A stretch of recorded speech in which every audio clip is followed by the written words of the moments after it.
Spanish Obsessed, Spanish from Scratch, episode number 10. Hola Liz, ¿qué tal? Hola Rob, ¿cómo estás? Perfecto. Very good. Muy bien. Very good, thanks. Bien. Bien. Good. So today we're talking about adjectives, describing things, as we always learnt in school. So an adjective is a word which describes a noun. A red car. Red is the adjective. I'm sure everybody knows about this already, but we're just covering that just in case. And one interesting way you can approach adjectives is in terms of opposites. So if you think of big, the opposite of big is? Small. The opposite of old is? Young. Etc. I won't go through all of them, don't worry. I can see how you're looking at me. And you may find this a useful way of memorising these in pairs of opposites, or you may not, but that's how we're going to present them today. So let's look at a few adjectives in terms of opposites. So, big is? Grande. Grande. So you can think of grand as big. And the opposite? Pequeño. Pequeño. Young? Joven. And old? Viejo. Tall? Alto. And short? Bajo. Expensive? Costoso. Or Caro. costoso or caro? Two different ways you can use there. Costoso tends to be more in Latin America and caro in Spain. And then the opposite? Barato. Good? Bueno. Bad? Malo. New? Nuevo. Old? Viejo. Or Antiguo. long? Largo. Short? Corto. First? Primero. And last? Último. You may want to repeat that section, so rewind just a little bit, because what we're going to do now is a short test. We're going to give you one adjective in Spanish, and we'd like you to supply the opposite in Spanish as well. So if Liz says caro, then you think caro, expensive, opposite, cheap, barato. Okay? Yes. Take it away, Liz. Alto. Bajo. Grande. Pequeño. Barato. Caro.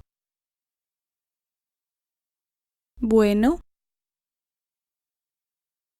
Malo. Okay, so have a listen to the following two sentences and see if you can guess what they mean. Londres es una ciudad muy grande. Bath es una ciudad muy pequeña. So, Londres es una ciudad muy grande. Could you guess what that means? What is it, Liz? London is a very big city. And the other one was Bath, B-A-T-H, which is another city in England. Es una ciudad muy pequeña, which means? It's very small city. Bath is a very small city. So we had una ciudad muy grande, very big city. Una ciudad muy pequeña, a very small city. So we saw the two adjectives grande and pequeño. But of course, pequeño, it wasn't pequeño, it was pequeña. And that's because it was feminine. So ciudad is la ciudad, So we have to change the ending of the adjective. If the adjective ends in an o, we change that to a, which is the feminine ending. However, with grande, because this doesn't end in an o, we don't change anything. Es una ciudad muy grande. We don't say muy granda, for example. And then we also saw the intensifier muy. How do you pronounce that, Liz? Muy. Muy. Muy. Which means very. Very. So let's take another look at those sentences. Londres es una ciudad muy grande. So, first of all, Londres, the name is different from London. Londres is something I always forget, that you have to translate city names as well, that they actually have their own separate names, even though London is an English name for an English city. Londres. New York is not New York in a Spanish accent, it's Nueva York. Nueva York. And there's loads of other examples. So some cities are also translated. So we said Londres es una ciudad muy grande. So es comes from the verb ser. London is, to be. Una ciudad muy grande. And what do you notice here? Well, the adjective comes after the noun. Una ciudad, that's the noun. Muy grande, there's the adjective. So literally this translates as a city very big. And that's one of the key things to know in Spanish, is the order of the adjective. And that generally the adjectives go after the noun which they modify. It doesn't always happen in Spanish, but it does in the majority of cases. Normally. Yeah. Let's take a look at another one. Es un coche barato. Es un coche barato. And what's the Latin American or Colombian equivalent? Es un carro barato. Es un carro barato.